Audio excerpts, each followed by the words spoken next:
குடிசையிலே கொஞ்ச காலம் தங்கி பாருலே கூரையின் ஓட்டை வீரி செல்வடி நட்சத்திரம் எண்டி பாருலே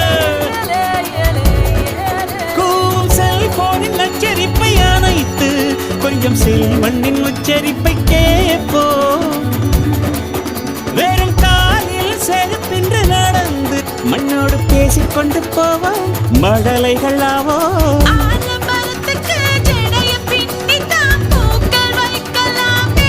உரோரம் ஐயனாரிடம் கத்தி வாங்கித்தான் பென்சில் சீவலாமே